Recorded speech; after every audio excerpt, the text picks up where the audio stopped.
Winston Churchill, the man who defied Hitler's early life and roots. Winston Leonard Spencer Churchill was born on 30th November 1874 at Blenheim Palace, Oxfordshire, into an aristocratic family with deep ties to British history. His father, Lord Randolph Churchill, was a prominent conservative politician, and his mother, Jenny Jerome, was an American heiress. Growing up, Churchill was a spirited but academically indifferent child, often clashing with the rigid structures of his boarding schools.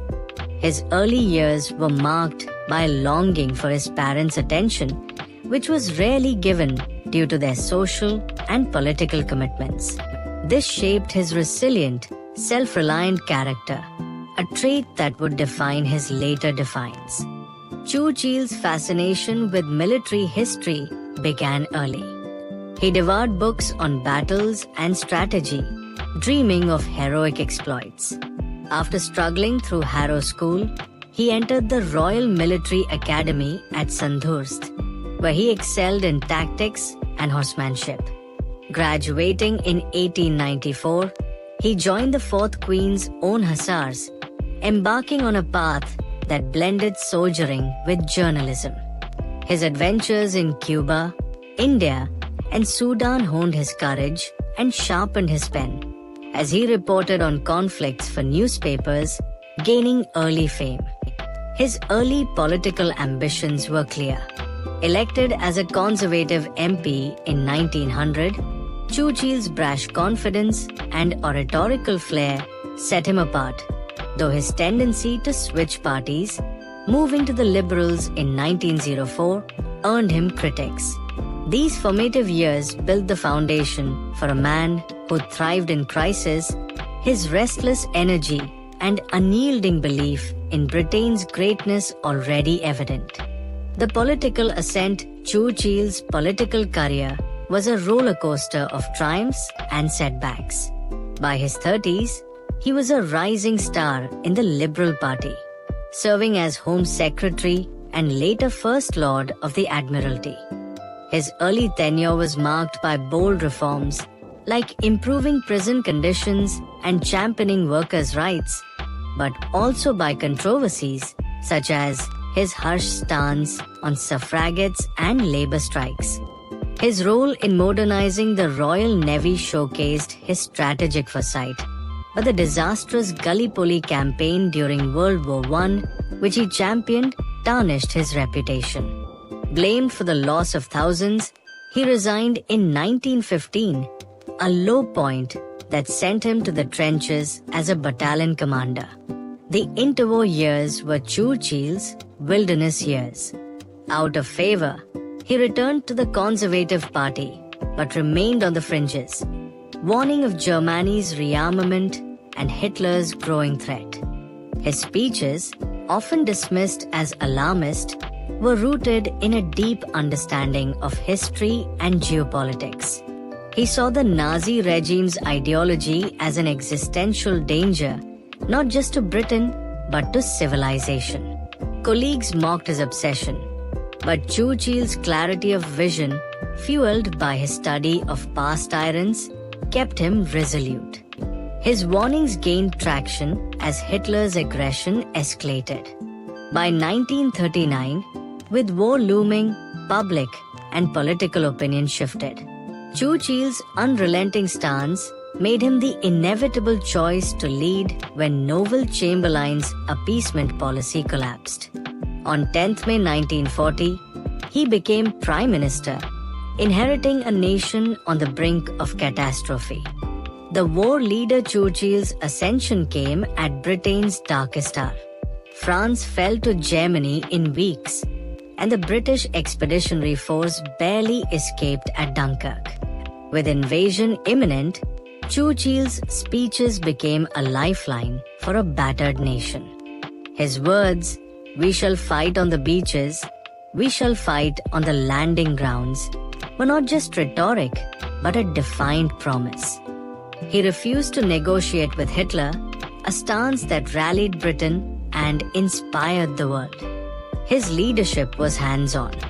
He visited bombed cities, met soldiers, and micromanaged strategy, often frustrating his generals. Yet his energy galvanized the war effort. He forged a critical alliance with Franklin D. Roosevelt, securing American aid through the Lend-Lease Act. His relationship with Stalin was thornier, but pragmatic, uniting unlikely allies against a common foe. Churchill's strategic missteps, like the Italian campaign, drew criticism, but his ability to learn from failures and adapt kept Britain in the fight. The Blitz tested his resolve. London burned, and civilian deaths mounted. But Churchill's public appearances, cigar in hand, V-sign flashing, projected unbreakable spirit. Behind closed doors, he grappled with exhaustion and doubt, yet never wavered publicly. His speeches, broadcast on the BBC, turned despair into determination, framing the war as a moral crusade. By 1942, with victories in North Africa and the Soviet Union's resilience, the tide began to turn. The home front and global stage, Churchill's domestic leadership was as vital as his military strategy. He mobilized Britain's economy, prioritizing war production while maintaining civilian morale. Women entered factories, and rationing became a way of life. His government's propaganda, from films to posters, kept hope alive. He also navigated complex domestic politics, balancing coalition demands while keeping labor and conservative factions aligned.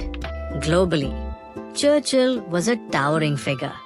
His conferences with Roosevelt and Stalin at Tehran, Yalta, and Potsdam shaped the war's outcome and the post-war world.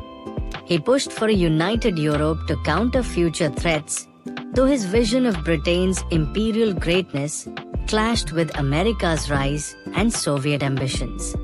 His insistence on unconditional surrender prolonged the war, but ensured Nazism's total defeat.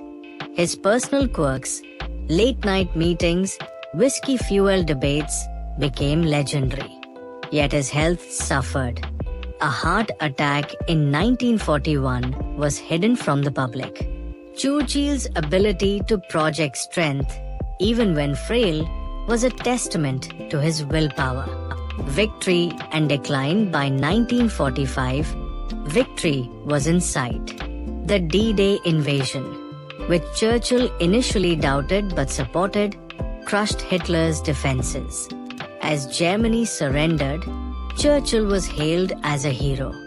Yet, in a stunning twist, he lost the general election in July 1945. Voters, focused on rebuilding, chose Labour's Clement Attlee.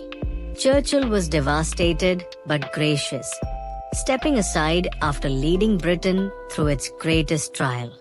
His post-war years were mixed. As opposition leader, he warned of the Soviet Iron Curtain, presciently foreseeing the Cold War. Returning as Prime Minister in 1951, he focused on domestic reforms, but struggled with declining health and Britain's fading empire. He resigned in 1955, leaving a legacy unmatched in modern history. Legacy of Defiance. Churchill died on 24th January 1965, aged 90. His state funeral drew global leaders, a fitting tribute to a man who shaped the 20th century. He was not flawless. His views on empire and race remain controversial, but his defiance of Hitler defined an era. His speeches, writings, and unyielding spirit made him a symbol of resistance. Churchill's life, a blend of courage, error, and redemption, remains a testament to the power of conviction in the face of tyranny.